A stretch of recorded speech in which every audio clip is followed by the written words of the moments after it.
I'd like to introduce, it's really such an honor. Everybody here in this room is a warrior in one way or another.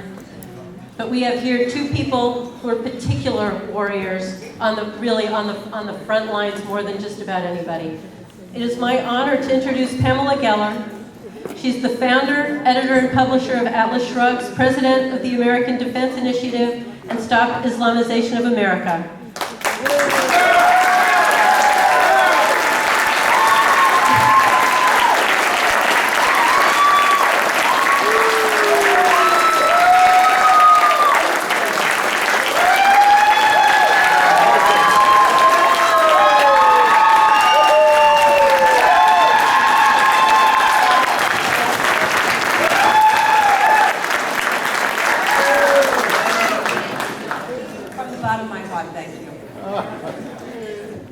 And ladies and gentlemen, Pamela Geller.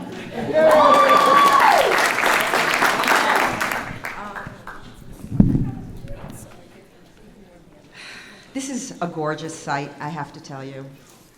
First, I want to thank the organizers for their bravery and their fortitude for doing such a dangerous thing in inviting me here to speak.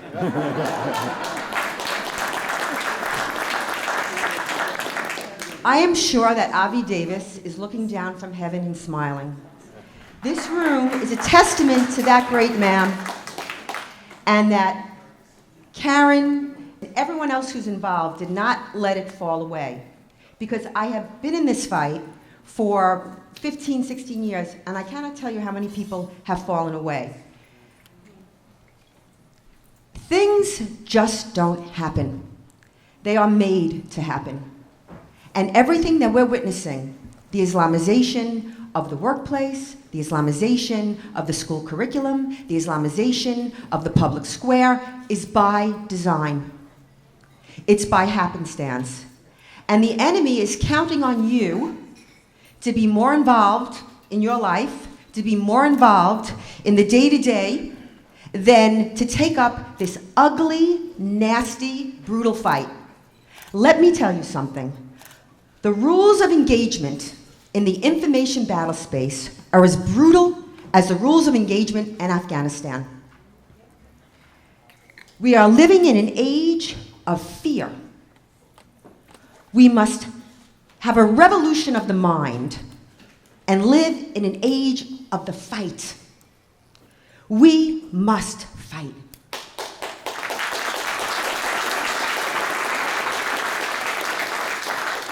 I came to this fight 9/11.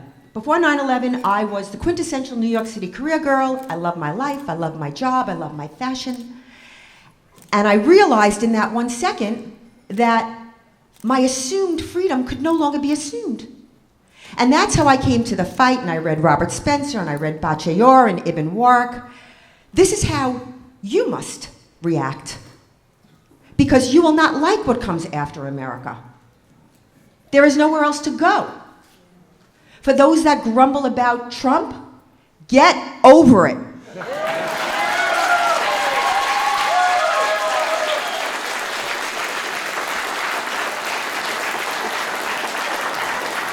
I have more reason than anyone in this room to grumble. Remember, I was an obnoxious blowhard. And I was a terrible messenger, and I was taunting Muslims because of Garland. But I believe a year later, he's come very far. And the alternative is unthinkable. Unthinkable. Hillary Clinton is a criminal. She is literally, not figuratively, in bed with Huma Abedin.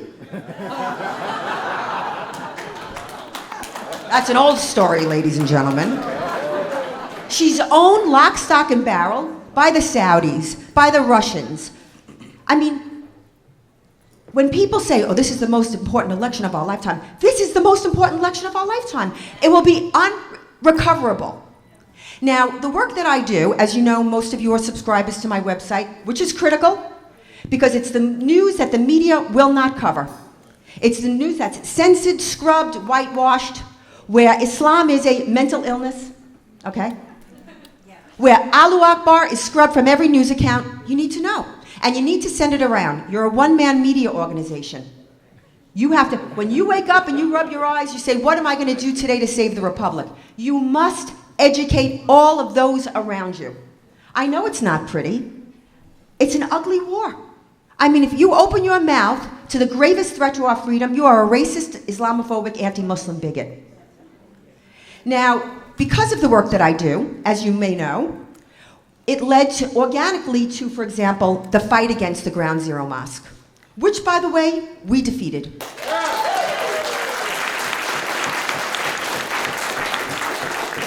Imagine if we hadn't defeated it in the age of ISIS. Mecca on the Hudson. A 15-story mega mosque in a building, not down the block, ladies and gentlemen, in a building that was destroyed in the 9/11 attacks. That was a victory. You know, people are like, oh, the problem is so big and I can't solve it, and how do I solve the problem? And it's too big. I don't know why people approach the problem that way. It's like a doctor saying, oh my God, there's so much disease all over the world, I can't cure everybody, so I'll cure nobody.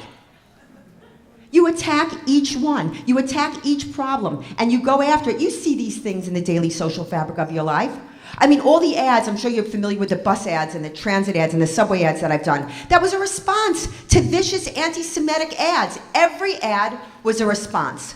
They would run a nasty blood libel against Israel, and I would put up, you know, a line of truth. The truth is so radical that people's heads explode. I ran an ad, in any war between the civilized man and the savage, support the civilized man, support Israel, defeat jihad. I had to sue to get it up because they were rejected.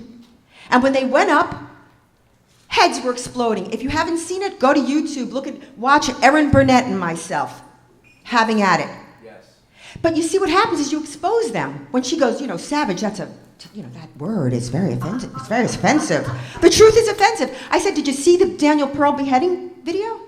Was that savage? Well, when she couldn't say that the Daniel Pearl beheading video was savage, she exposed herself. That's what we do. That's what we do. So I sued in New York, thank my legal team, American Freedom Law Center. Washington we sued, Boston we sued, Miami we came to suit, Chicago. We won them all, Detroit. We won them all, and then what do, the city governments? They ban all political ads. I like to call it the Geller ban, because it's my ads. New York City's Transit Authority has been taking advertising for 100 years. Not anymore. The good news is the enemy can't run their poison. There is an upside. Now, in San Francisco, I'm sure you've seen these disgusting boycott Israel ads. Just so that you know, on September the 5th, we have 150 buses going up with pictures of Palestinian, a fake word, but we're not going to go there today, Palestinian children wearing suicide vests and big guns, and we're calling for the end of U.S. aid to the PA, Palestinian Authority. That's what we do.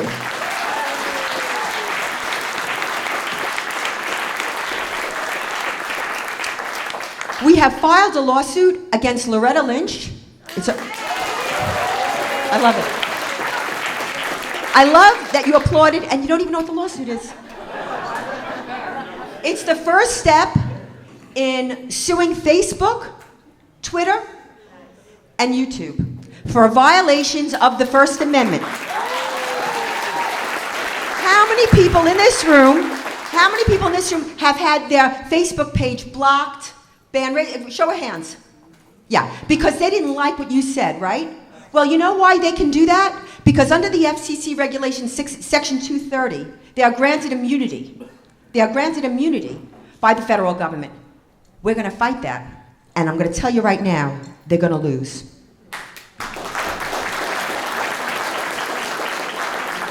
The key in this battle is education. You know, in the wake of the Hebdo slaughter in France, Muslim leaders, 3 days later, held a conference in Garland, Texas, Stand with the Prophet, in support of the Sharia, of the blasphemy laws, calling for the death of anyone that criticized or insulted Islam. Now, wouldn't that have been a time for Muslim leaders to come out in support of the First Amendment? Yes. Yeah, then. But no, they held a conference in Garland, Texas, in support of the Sharia. So we held a conference in Garland, Texas, in the same room, in the same venue as they did, in support of freedom of speech.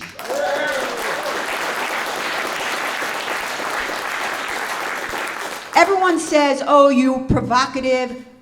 Excuse me, you're living under the Sharia and you don't even know it. You're enforcing the blasphemy laws under the Sharia and you don't even know it. We held a conference.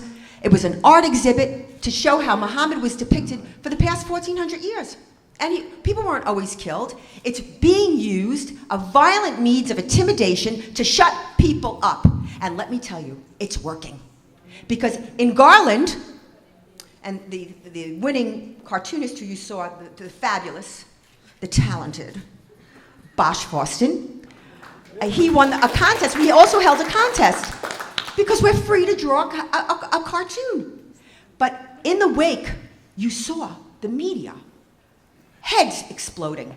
Everyone blamed me. I mean, even Mr. Trump. I don't think he blamed me today, but I don't think it's in him to backpedal, which, by the way, is okay, and I'll tell you why. Because only a guy like that is going to be able to beat a criminal like her. Yes.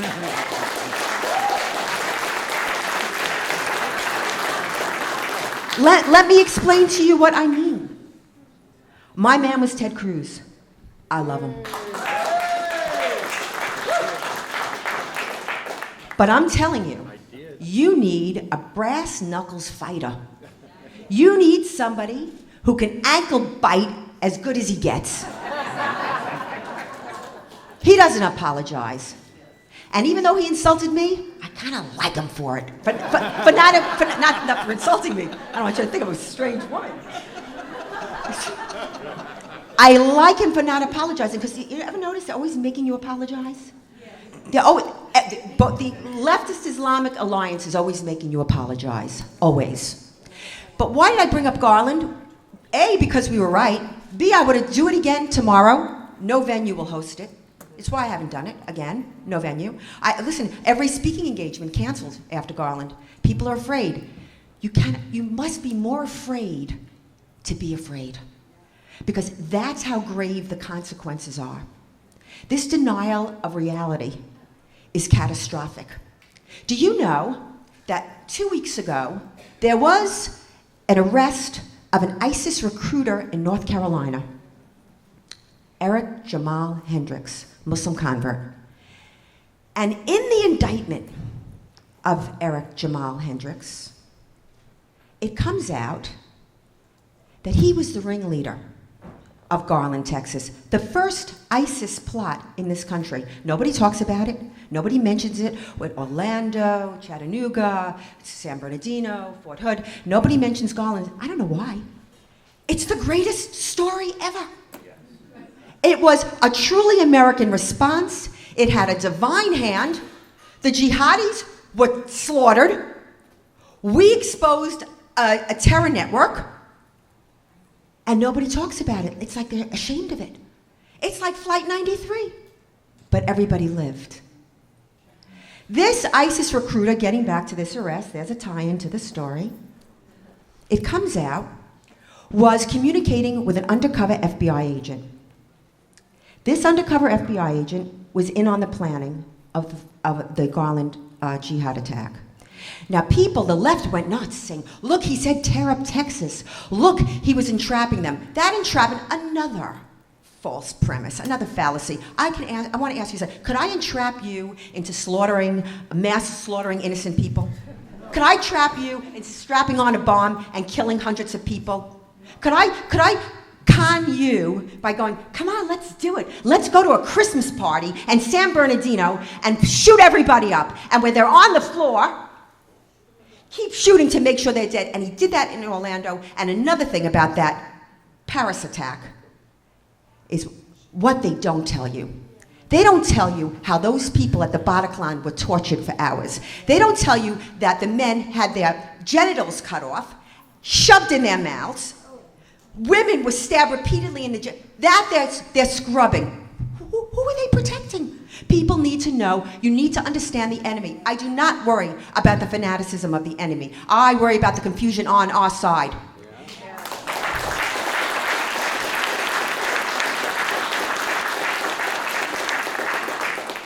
So the ISIS recruiter is talking to undercover FBI. I don't have a problem with this because that's how you get the bad guys. Donnie Brasco, right? Okay. So what's wrong with the story? Here's the punchline. The FBI agent is communicating. He's at our event. He comes to our event. He's in this room like you. Doesn't have a gun, because there were no guns allowed in the event.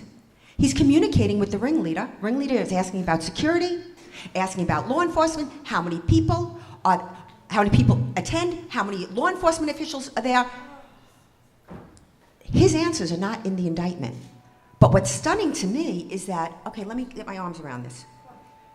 You're communicating with the ringleader in Garland, and you don't have a team there? What did you think was going to happen when the shooting began? What did they want to happen? I submit to you, they wanted us dead. What would have had a more blood-chilling effect on freedom of speech? No one would have dared. No one would have dared. But because I understand the enemy, and we know what we're dealing with, we always have enormous security. We always provide protection to our speakers, and we always work with law enforcement. As you know, we had SWAT there. It was a law enforcement official who, by the way, got shot in the foot, who took out the 2 terrorists.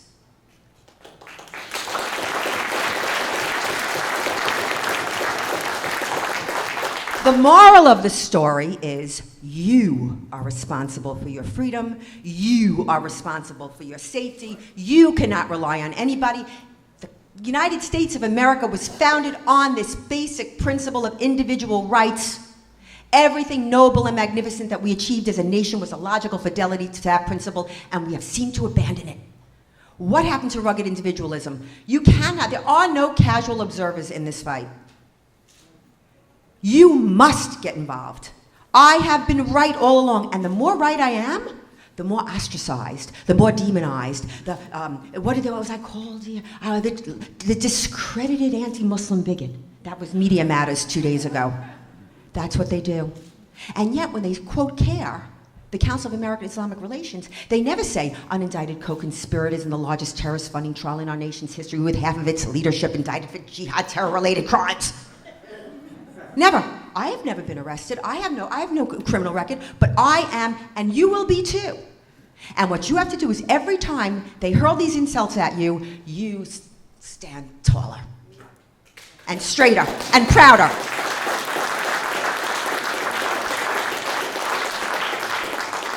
You have to support the American Freedom Alliance. You have to support our organization, the American Freedom Defense Initiative. We can't do it without your support and without your funding. You have to teach those around you in your sphere of influence. You have to. You know that you're in places when you hear people talking and you know what they're saying is wrong, but you know you don't want to get involved.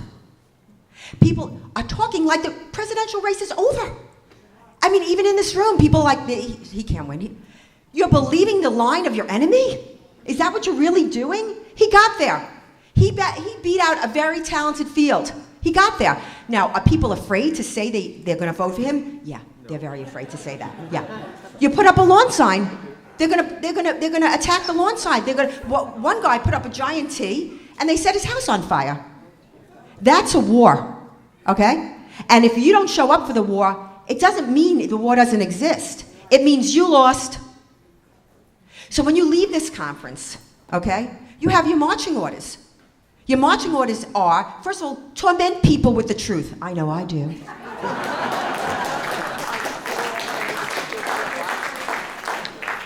It feels good. It feels good. Because truth is the new hate speech. Even Orwell would be shocked. Even Ayn Rand would be shocked. You couldn't make this up. If you said to me on 9/12 of 2001 that the defenders of freedom, the voices of truth, would be demonized, marginalized, blacklisted. I mean, when was the last time you spoke at a college campus? Years ago. Years ago. Oh, and of course, with the attendant protests. Hate, hate, hate. not in our state. They're zombies. It's a zombie army of millennials. What a scary generation. You know, when I was a kid, there was an expression, don't trust anyone over 30. Today, it's don't trust anyone under 30.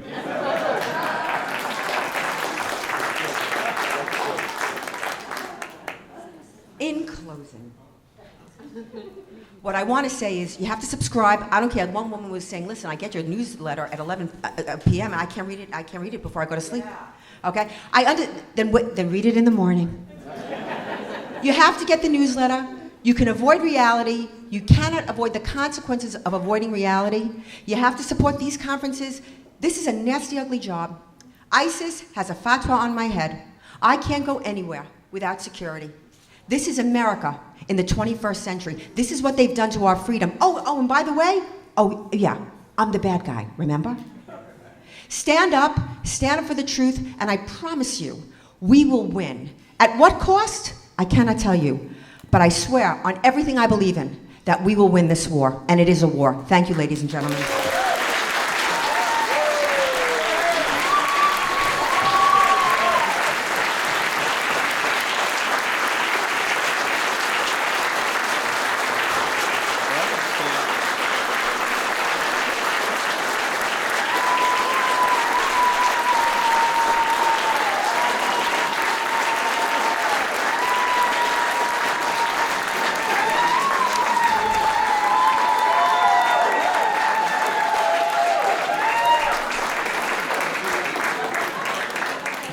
And now, for your entertainment pleasure, for the entertainment portion of the...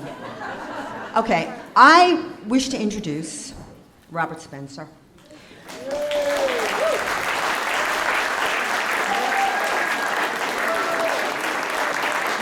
You know him as the director of Jihad Watch, the program of the David Howard's Freedom Center, my colleague, my duo of the Dynamic Duo, author of 15 books. He's led seminars on Islam and Jihad for the FBI. Listen, no one has his bio. His impressively scholarly, brilliant wordsmith that he is. But I want to say something, because I've worked with Spencer now since 2008. And what you don't know about Mr. Spencer is there is no braver man. Whatever plot I ever came up with, whatever ad, whatever conference, he never said, this could be trouble. He has joined with me, and I will tell you, he's exceptional and brave, because so many people have fallen away, because I won't trim. We got so many trimmers that the garden is perfect. He won't trim. He never shirks. He never shrugs. He's the bravest man I know. Ladies and gentlemen, Robert Spencer.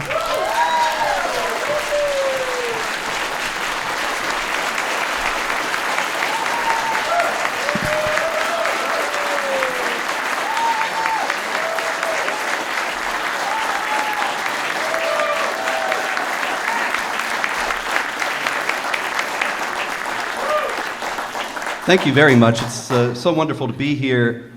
I wanted to ask you, history generally calls various periods of time the Gilded Age, the Gay 90s, the Roaring 20s. I think that this age that we live in now is the age of absurdity.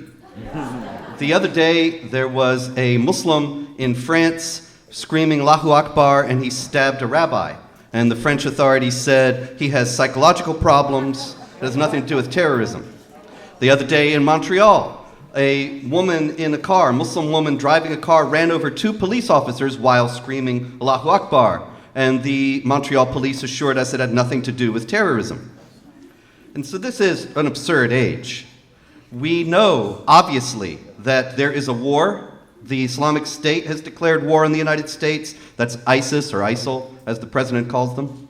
We know that Iran has been on a war footing with the United States since 1979. And every time somebody screams Allahu Akbar and kills somebody or blows something up, authorities assure us it has nothing to do with Islam, and that Islam is peaceful and benign, and that these people are mentally ill, and that they are isolated discrete criminal acts instead of what they should be regarded as battles in a war. And now we know, actually, because of some recent revelations, why we live in this absurd age where obvious reality is so brazenly denied by everyone in the political and media elite. And we know that for one primary reason this is happening, that they're being paid. We know now that George Soros funded a massive campaign, and his organizations paid millions of dollars to mainstream media sources to get favorable coverage of the Iran nuclear deal. Do you think that that was the first time that the media has been paid? I doubt it. Think about some other things. We know that Omar Mateen killed 49 people and wounded 53 others in the gay nightclub in Florida. And right after that happened, there were all sorts of stories about how, no, this has nothing to do with Islam, despite all his statements about ISIS and all the rest of it, the usual things that are that are going along with an attack like that, screams of Allahu Akbar and everything else. Nothing to do with Islam. It turns out that he was gay and he was angry because somebody had infected him with HIV, and so he went and shot up the nightclub. And we heard this, right? Did you hear that? And we heard this from multiple mainstream media sources, that this had nothing to do with Islam, and he was having gay liaisons, he had gay apps on his phone, and then his lover showed up heavily disguised on CNN, I think it was, maybe MSNBC, what's the difference, and saying that this had nothing to do with Islam, and that this guy was just angry about his gay relationships. And then, on page 37 of the Times, if that, buried in the news cycle, was the fact that the FBI actually found no gay apps on his phone and no evidence that he had any gay relationships at all. And then you wonder, who put that guy up heavily disguised? Why was he heavily disguised? He wasn't under any threat. Where did this disinformation campaign come from? And it's the same answer, that people are being paid to do this. And it's very clear now. The Iran nuclear deal was put over on the American people by the Obama administration that knowingly lied, and then Ben Rhodes, Obama's foreign policy aide, boasts about lying about it. And it comes out then that the media was paid to cover it in this way. Now, today is August 22nd, 2016. On August 22nd, 2015, no, it's the 21st, sorry. I'm forward thinking. And a year ago today, I would not have been nearly as optimistic speaking to you as I am today. And that is because, in the first place, it is starting to come out what's happening. I couldn't have told you that the media was paid last year. Now it's been established and documented. And so we know that there is a massive globalist campaign to destroy nation states and destroy nationalism and essentially make every place pretty much like every other place, in the utopian hope that that will mean that there will be no more war and no more conflicts, because why bother? And that campaign is being funded by moneyed interests. In other words, it's starting to come out now. It's been exposed. A year ago, we could think these things and then it would be dismissed as some crazy conspiracy theory. Now it's documented. A year ago, the hegemony of these political and media elites was essentially unchallenged. Now, there have been two massive challenges to them, and that is why we should have every reason to hope at this point, despite how bleak things are, and they are. The first one was the Brexit vote. The Brexit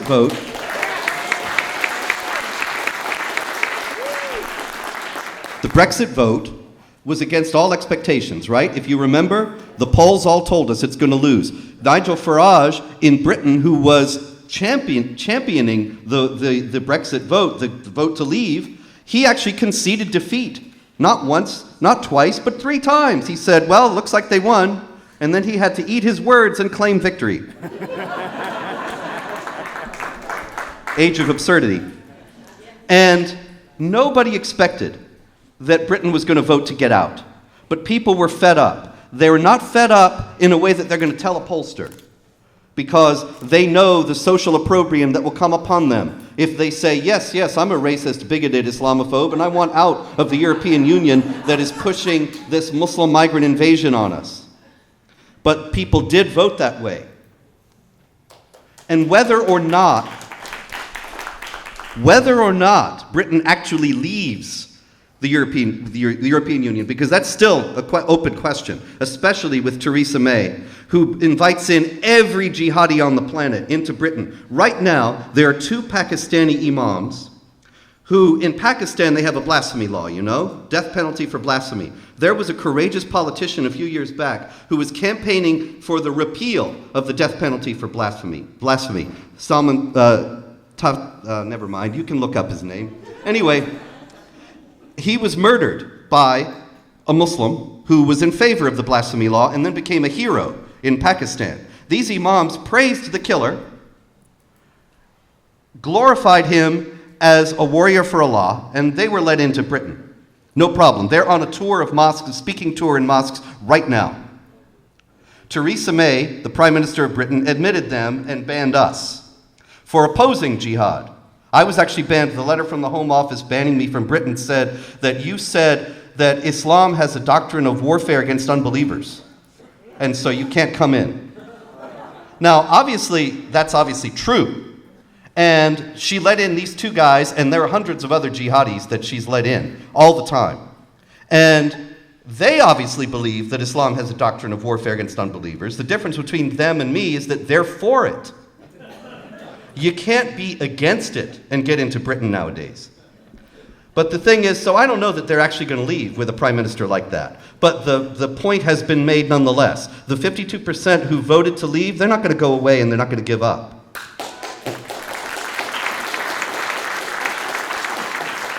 And the power of the elites is cracking.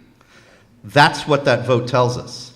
The second big sign of the weakening of the elite stranglehold on the public discourse and on public policy is the candidacy and the success of Trump.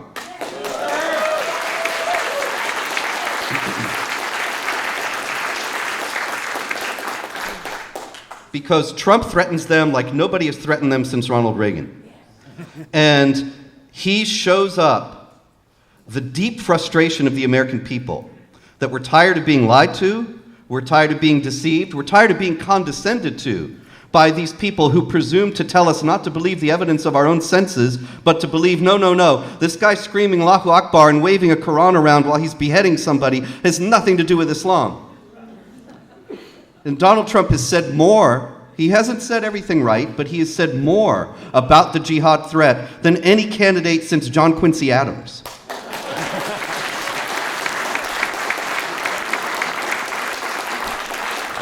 And since I'm afraid Adams is not available to run this year, that narrows our choices. But whatever happens with Trump, the fact is that the things that the media has given him the most trouble about are the things that make him the most popular. Build the wall, Muslim ban on immigration. These are the things that people are saying, finally, we have a politician who's actually addressing our concerns, instead of doing these things that are committing essentially national and civilizational suicide and telling us it's good for us.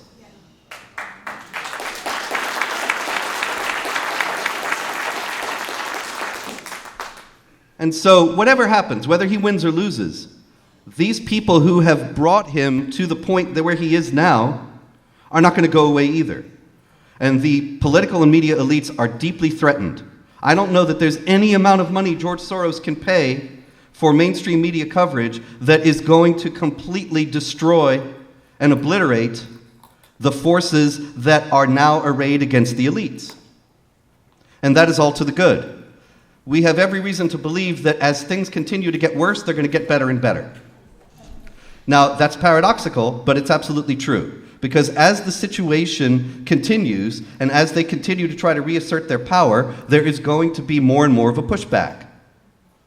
And I do believe that the motto of my home state of South Carolina is apropos here, Dum Spiro Spero, while I breathe, I hope. And as the great philosopher Yogi Berra said, it ain't over till it's over. And it ain't over. It's a lot less over than it was a year ago today. And so I thank you for your presence here, encourage you, as Pamela did, to fight on in every way you possibly can in your spheres, and to take hope that, we really have the easy job, because all we have to do is tell the truth. And I don't have a good enough memory to be a liar. And the elites, they have to keep blanketing us with this nonsense because it's so obviously false. Every time there's another jihad attack, there are 10 stories on CNN and MSNBC and the New York Times about how Islam is a religion of peace. And they have to keep yelling at us about that because it's so obviously ridiculous. And so in this age of absurdity, let us not be absurd. And that's all we have to do to win. Thank you very much.